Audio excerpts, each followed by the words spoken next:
안녕하세요. 아트라나 호프TV 임경철 목사입니다. 먼저 성경을 한 절 읽겠습니다. 마태복음 25장 40절에 있는 말씀을 보면 임금이 대답하여 가라사대 내가 진실로 너희에게 이르노니 너희가 여기 내 형제 중에 지극히 작은 자 하나에게 한 것이 내게 한 것이니라.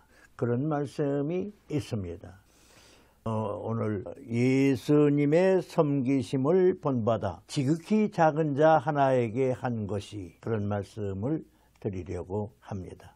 마태복음 25장 31절에 있는 말씀을 보면 예수님이 섬김에 대하여 가르치신 또 약속하신 말씀인데, 인자가 자기 영광으로 모든 천사와 함께 올 때에 자기 영광의 보좌에 앉으시니 모든 천사와 함께 예수님은 이 땅에 다시 오신다고 그랬습니다. 그리고 보좌에 앉으시고 모든 민족을 그 앞에 모으시고 각각 분별하기를 양과 염소를 분별하듯이 분별하신다고 그랬습니다. 다시 말하면 예수님이 이 땅에 오셔서 복음을 전하셨는데 그 복음을 믿고 주님을 영접하여 주님의 말씀대로 살기를 힘쓴 양 같은 사람들과 그 말씀을 우습게 알고 또 제 고집대로 살아온 염소 같은 사람을 나눈다고 그랬습니다. 어떤 상급을 받느냐는 그 다음 문제고 우선 양과 염소로 나눈다고 하였습니다. 물론 예수 믿는 사람이 다 이 세상에서 양같이 잘 살았다는 말은 아닙니다. 어떻게 산 것은 그 다음 문제이고 예수님을 자기 죄를 지고 가신 구세주로 영접하여 만세전부터 창조 때부터 우리를 자기 백성으로 섭리하신 예수님이 이 땅에 오셨을 때 보여주신 것, 가르쳐주신 것, 남겨두신 말씀을 따라 살기를 힘쓴 자기 백성을 양으로 표현하고 믿지 아니하거나 또는 거역하거나 또는 제 마음대로 살기를 힘쓴 사람들을 염소로 표현을 하셨습니다. 그 오른편에 있는 자에게 이르시되 양으로 분류된 사람들에게 말씀하시는 거지요. 내 아버지께 복받을 자들이여 나와 창세로부터 너희를 위하여 예비된 나라를 상속하라. 이게 참 뜻이 깊은 말씀입니다. 예수님이 그 오른쪽에 분류하여 세우신 사람들에게 하시는 말씀이 이리 나와라. 창세로부터 너희를 위하여 예비된 나라를 상속하라 하셨으니 이 말씀은 창조 때부터 하나님의 아들 예수는 창조주이신데 창조 때부터 자기 백성 참 영원히 구원받아 영생 복락을 누릴 백성들을 위하여 마련한 나라를 상속받으라.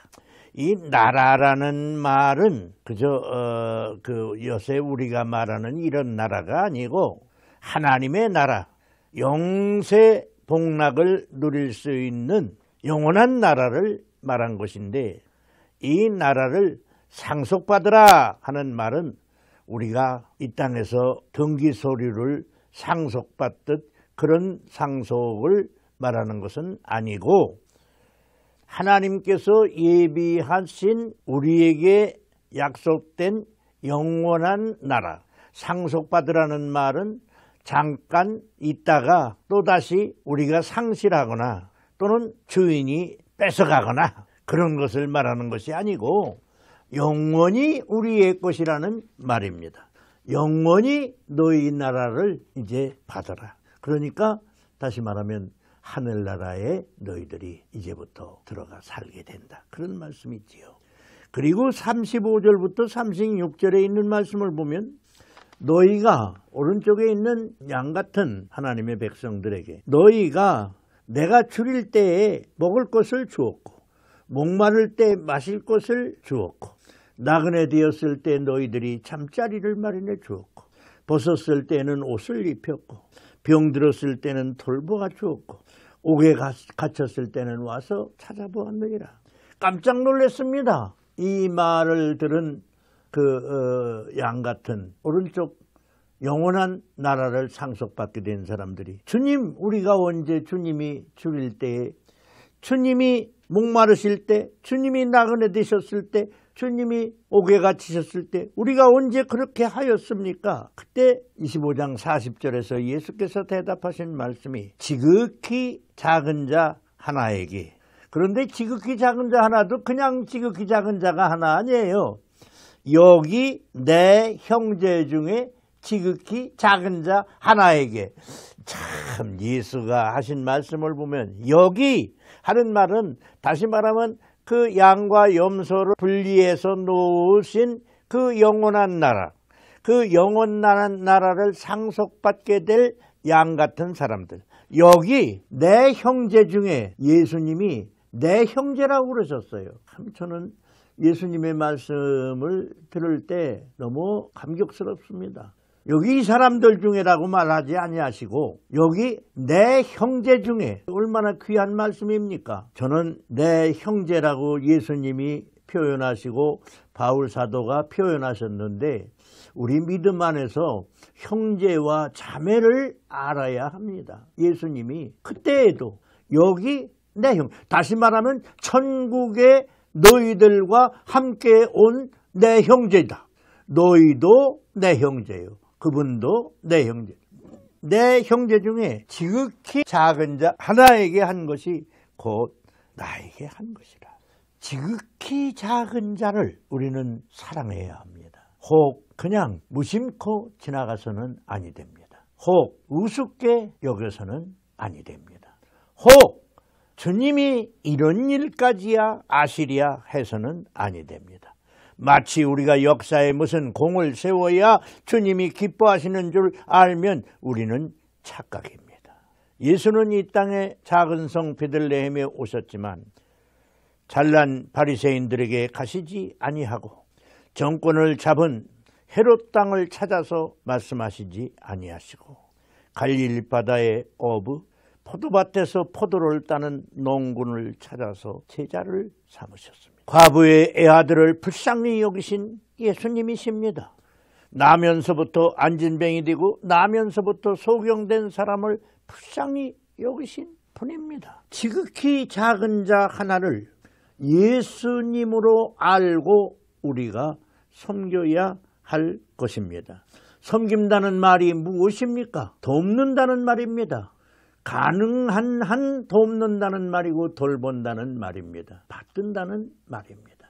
잘난 사람을 아첨하고 받들려고 하는 사람은 많지만 약한 사람, 가난한 사람, 병든 사람을 받드는 사람은 적습니다. 제 기억으로 2011년인가 10년인가 터키를 3번째 갔어요.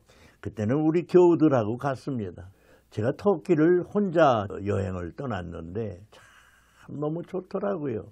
그래서 너무 감사해가지고 2번째는 제 아내를 데리고 둘이 같이 갔습니다. 근데 너무너무 그 은혜를 많이 받아가지고 3번째는 우리 교인들에게 선교 여행을 참 추천해서 우리 교인들하고 함께 갔습니다. 도착하던 날 교인들과 함께 호텔에 들었는데 안내하는 목사님이 여기 밤에 나가면 혹 위험할 수 있으니 할 수 있으면 나가지 말고 호텔에 조용히 계시는 게 좋겠다고. 뭐 호텔만 구경해도 재미있으니까 그렇게 말. 근데 저는 담임 목사로서 그렇게 해서 교인들을 다 참 방도 정하고 이렇게 해 정리를 자리를 잡혀 놓고 저 혼자 바람을 쐬러 나갔습니다. 한 곳에 돌아오다가 보니까 빵 공장이 있는데 빵 공장이 상당히 크고 빵도 아주 여러 가지가 참 이렇게 나오는데 재미있더라고요. 그래서 유리창으로 들여다봤어요. 그런데 들여다보니까 거기서 빵 굽는 사람들이 나를 보고 웃더라고요. 그래서 내가 이렇게 좀 들여다봤더니 와서 문을 열어주더라고요. 그래서 세상엔 위험한 것만 있는 건 아니에요. 내가 이 세상 오늘까지 이렇게 살아보니까 나보다 착하고 나보다 훌륭한 사람이 너무 많아요. 그래서 제가 문을 열어줘서 들어가서 봤습니다. 그래서 너무 빵이 맛있게 나오기에 제가 사실은 미국에서 이렇게 여행을 왔는데 지금 이쪽 호텔에 우리 식구들이 자고 있습니다. 그러면서 이 빵을 좀 사가면 안 되겠냐고 그랬더니 내가 그냥 많이 산 것도 아니고 2불인가 얼마를 주고서 그저 빵 2개 사가려고 그랬는데 이들이 빵을 얼마나 많이 담아주는지 몰라요. 며칠을 먹어도 남도록 담아줘요. 그래 이렇게 주면 어떡하냐고 그러니까 괜찮다고 갔다가 너 그 같이 온 사람들 주고 같이 먹으라고 줘요. 그래서 한 보따리를 지고 들어왔습니다.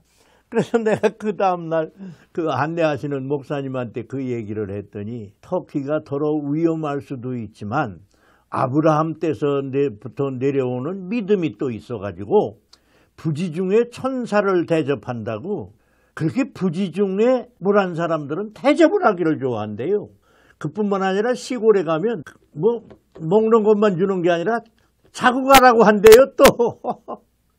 내가 그래가지고 아브라함 시대로 돌아간 그런 기분 누리고 교우들과 그 얘기를 나눴습니다. 아브라함 때 무슨 일이 있었어요? 창세기 18장인가요? 보면은 마므레 상수리 숲을 아래 쉬던 아브라함이 나그네를 봤잖아요. 그래서 그 나그네를 데려다가 자기 부인한테 이렇게 시키고 물을 떠다가 이렇게 대접을 하고 그러면서 자기는 또 양우리에 가서 아주 살찐 송아지를 잡았어요. 참 대접을 잘했잖아요. 그랬더니 뭐라고 그랬어요? 창세기 18장 10절에 보면 말하자면 고맙다. 그러고서는 하는 말씀이 네 아내 사라에게 아들이 있으리라. 지금 나이가 몇 살인데 90살인데 그걸 어떻게 믿습니까? 네 아내가 아들을 낳는다. 그래서 낳은 아들이 누구예요? 이삭이잖아요. 이삭이 누구예요? 웃음이라고 하는 이름 뜻을 가진 행복한 아들 아니에요? 효자 아들 아니에요? 참 믿음 좋고 하나님께 순종하기를 기뻐하는 귀한 아버지 이삭 아니에요? 우리가 이렇게 저렇게 남을 돕거나 우리에게 주어진 기회를 힘써 사랑하고 이해하고 감사하고 봉사하고 사는 것은 무엇을 기대하고 무엇을 바라고 좋은 일을 해서 저는 참 이 말씀할 때는 늘 조심스러운데요. 복 받으려고 계산적으로 하는 것이 아닙니다. 계산적으로 하는 것이 아니라 나를 구원해 주신 은혜가 감사하고 나에게 이렇게 적은 일이라도 참여할 수 있는 기회, 섬길 수 있는 기회, 십자가를 지고 가시는 예수님을 따라가던 구레네 시몬도 억지로 쳤을지언정 십자가를 잠깐 나에게 이런 기회라도 주신 것을 감사하고 참여하는 신실한 주의 종들을 주님은 사랑하시고 기뻐하시고 영원한 나라라는 건 간단한 게 아닙니다. 그 영원한 나라에는 영생이 있을 뿐만 아니라 그 영원한 나라는 영생하도록 부족함이 없이 누릴 수 있는 게 다 있습니다. 먹고 마시고 찬양하고 즐길 수 있는 게 다 있습니다. 예수님이 대야의 물을 가지고 제자들의 발을 씻었습니다. 하나님의 아들 예수가 그 종일토록 걸어다닌 제자들의 발을 씻을 수가 있겠습니까? 역사에 남으려고 하는 인물사전에 이름을 올리려고 하는 그런 마음을 가지고 살지 맙시다. 우리는 기회 있는 대로 지극히 작은 일, 지극히 작은 자가 우리 주변에 많습니다. 저는 한국에서 구원받고 목회를 해서 미국에 와서 마쳤습니다만은 제가 늘 백성으로서 그리고 한국에서 목회를 시작하고 참 25년을 한국에서 섬겼는데 이렇게 섬긴 한국 목사로서 좀 조심스럽게 주님 앞에 살려고 노력을 했는데 잘못된 것이 퇴직하고 보니까 그래도 너무 많더라고요. 누가복음 19장 17절에서 주인이 이르되 잘하였도다 착한 종이여 네가 지극히 작은 것에 충성하였으니 열고울 권세를 차지해라.